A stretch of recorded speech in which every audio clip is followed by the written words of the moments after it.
Magandang araw po. Ako po si Dr. Lilibet Bolor, OBGYN. Pag-usapan po natin ang vaginal discharge. Normal po na meron tayong vaginal discharge. Pero dapat ito po ay clear o white, walang amoy, hindi mabaho, walang pangangati. Pag nagkaroon ng pagbabago sa kulay, dami, amoy at nagkaroon ng pangangati o pamamaga, kumonsulta na po sa inyong OBGYN. I-discuss po natin yung tatlong most common cause ng abnormal na vaginal discharge. Ang una po ay ang trichomoniasis.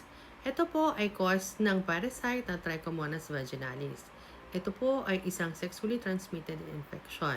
Ang discharge po nito ay kulay yellow-green o greenish na may kasamang irritation, pamumula o pamamaga ng puwerta. Minsan masakit din ang pag-ihi. Metronidazole po ang binibigay natin na treatment para dito. Pero kailangan pati po ang asawa ay i-treat.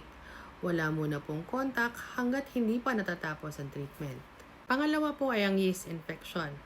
Ito po ay cause ng fungus na candida. Normally, meron po tayo nito sa ating puwerta. Pero pag nagkaroon ng pagbabago sa balanse ng bacteria o yeast sa ating puwerta, dumadami po sila at nagkukos ng symptoms.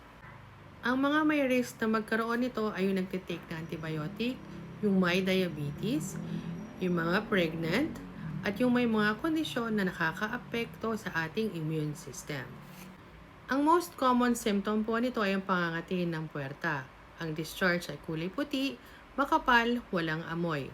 Ang binibigay po namin gamot dito ay antifungal medications. Ang asawa po or partner ay hindi po kailangang i-treat dahil hindi po ito sexually transmitted infection.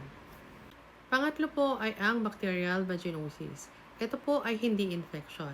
Ito po ay isang kondisyon ng dahil sa imbalance sa mga bakterya sa puwerta.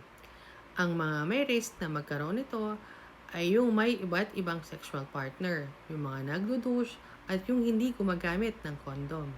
Ang simptomas po nito ay ang pagkakaroon ng maraming discharge na may strong fishy odor. Ang discharge po ay kulay gray o dark.